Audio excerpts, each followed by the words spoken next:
Hi, welcome to a foreigner in the Philippines. Well, I got some company today. I don't know whether you can see him. Here he is. Oh boy, that's him. That's him. That's RJ. Now we know we got trouble. Are you going to be trouble, RJ? Yes, you are. I thought so. Well, what was I going to talk about? I was going to talk about balikbayan boxes, visas, coming to live in the Philippines.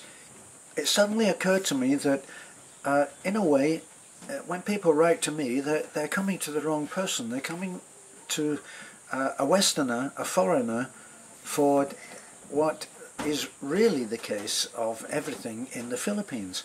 Now, here's something that occurred to me. I think it was David asked, what about the big boxes that I see you handling? Okay, bye-bye. Bye. The balikbayan boxes. Well, the balikbayan boxes you can stuff with as much stuff as you wish, and it won't make any difference to the price. It goes on the size. So that's something that you should be thinking of there. But here's the main thing that I thought of, and that is, if you want to know how things work in the Philippines and you're contemplating coming and living here, then here's what seems in retrospect to be a really good suggestion. Join a church, attend a church. I don't care what your beliefs are, how you frame your beliefs, whether it be in Roman Catholic or whether it's, I don't know, Pentecostal or whether it's Aspidestra. It doesn't make any difference to me.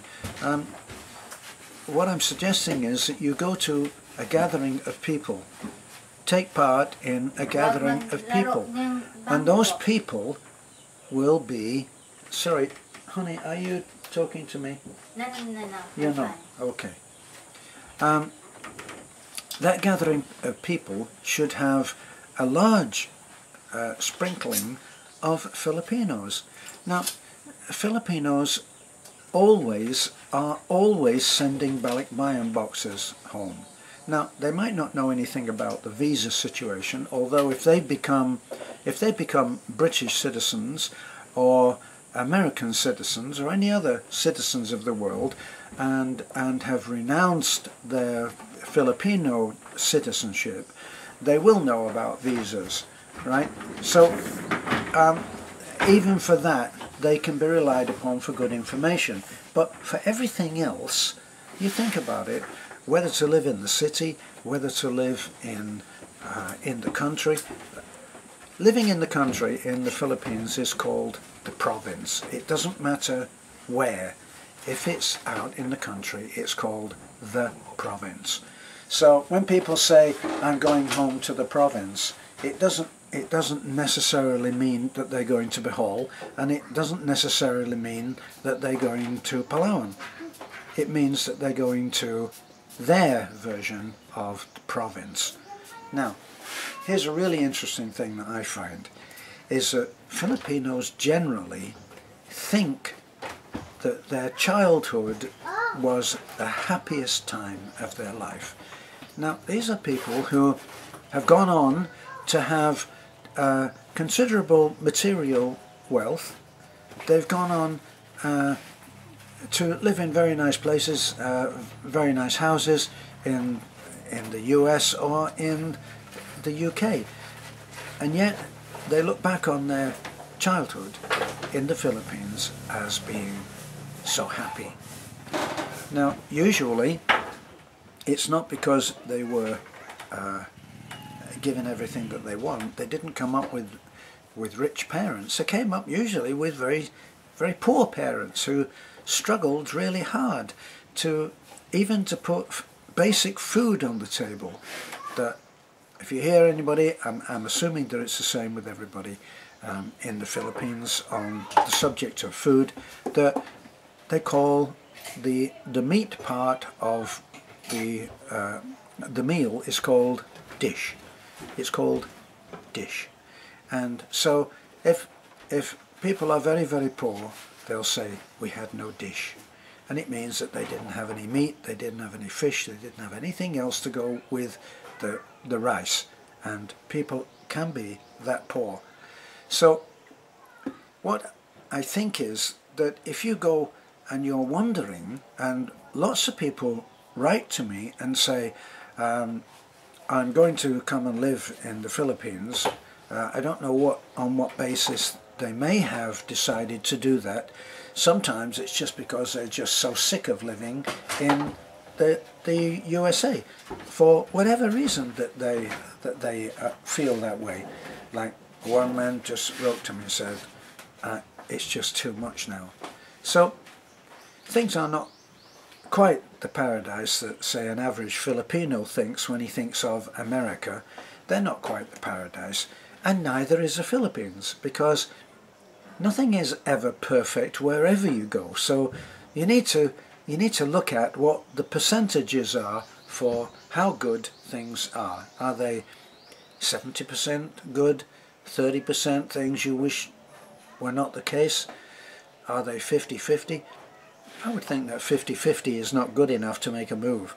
But if you can say, when you have reached your new life, that you are, say, 70 or 80% happy with it, maybe that's the break-even point there. Now, on to the subject of where to live. And so many people that write to me have not really done any in-depth research on what life is like either in the city in the Philippines or in the province. So they haven't done that. Now, usually people that are breaking away from living in America with phrases like, it's just too much now. One man said that he just feels choked, he feels strangled. Now, if you're on the cusp of changes like that, then it may well be that you need a complete change of life. So if you've been a city boy, then you're not going to be a city boy. If you've been a farmer, you're not going to be a farmer. Those are the possibilities. So when you come out and you live out here, you need to know what you are coming to. You don't want the whole thing to be totally a fresh experience.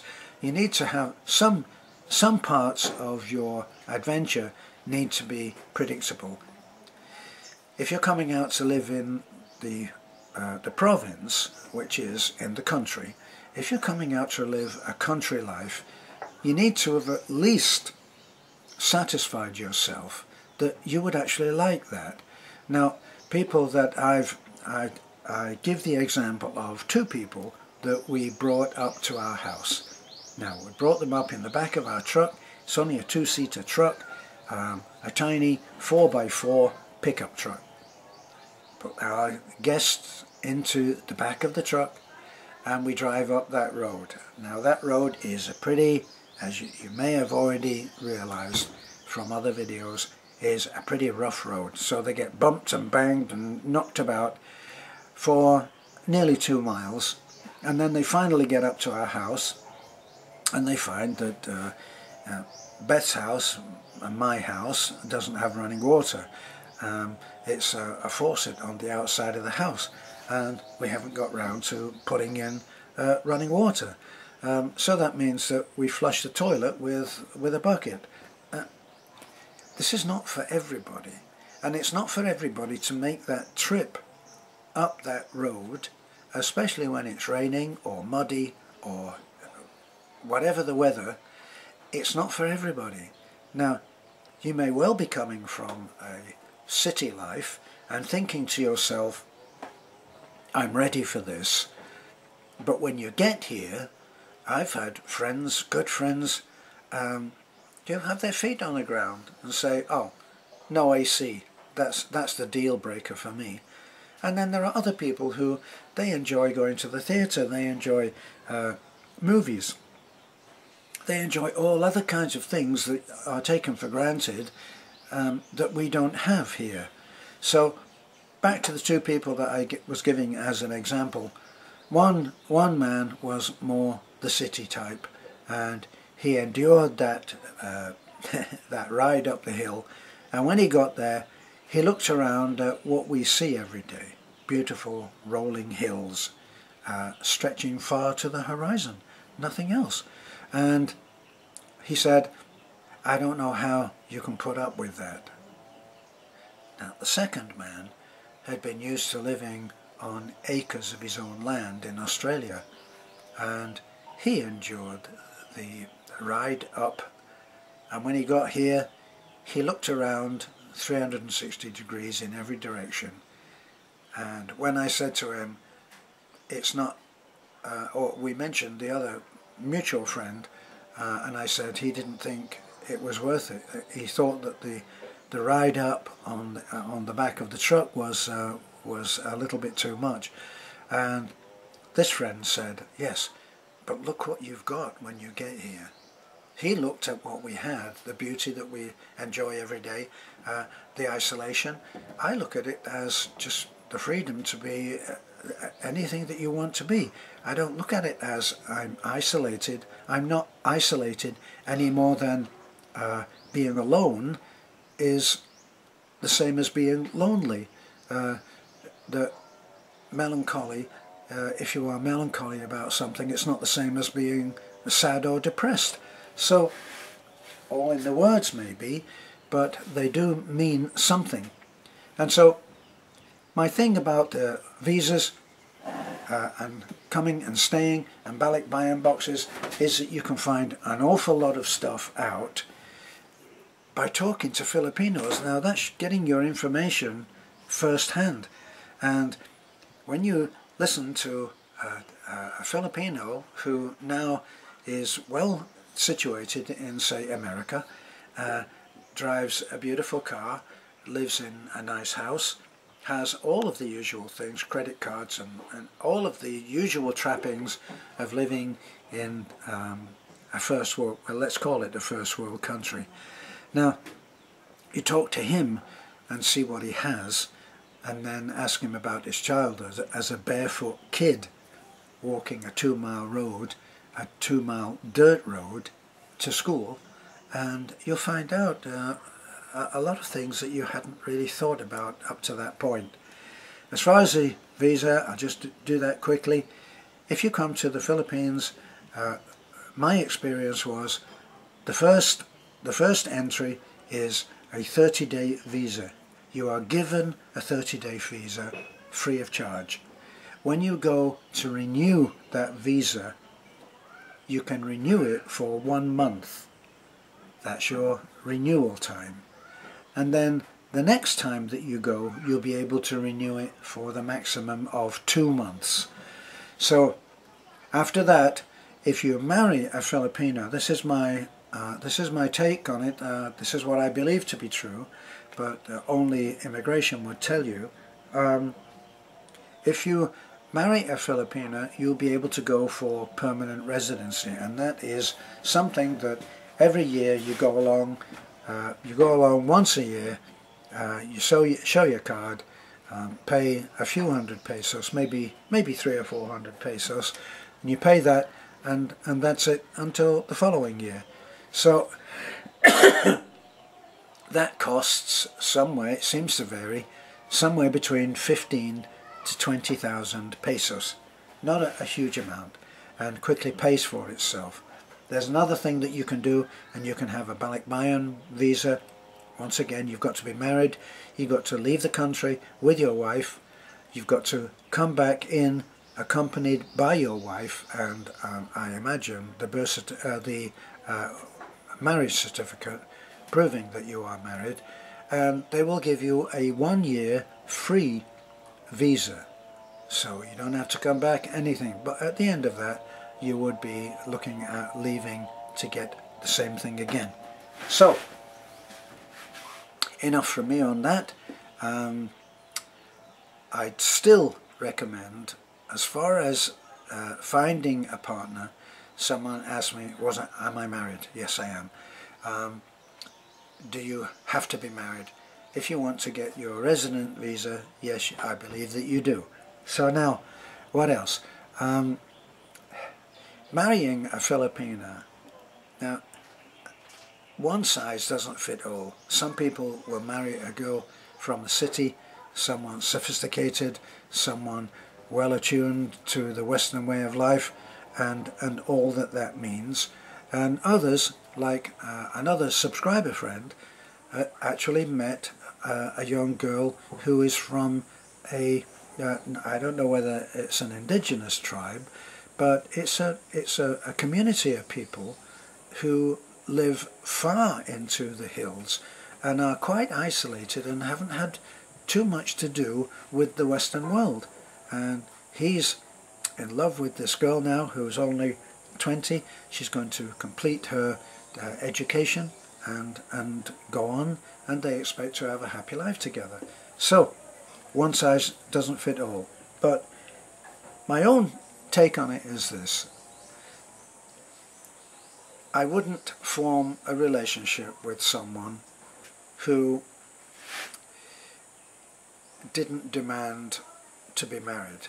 In the Philippines, I'm talking about in the Philippines, I know that if you go into the city where there's a certain amount of anonymity because people don't know each other, unlike the province where everybody knows everybody, and a decent girl with good morals and an ethical way of behaving, to your advantage by the way, loyal, honest and true, wouldn't dream of living with you. So that's mine. That's the kind, I think that's the kind of girl that you should be looking for if you want to have a happy, loyal, honest and true relationship. So that's it. Thanks for looking in. I hope it shed some light on some of those subjects. This is a foreigner in the Philippines. Thank you for looking. Bye for now.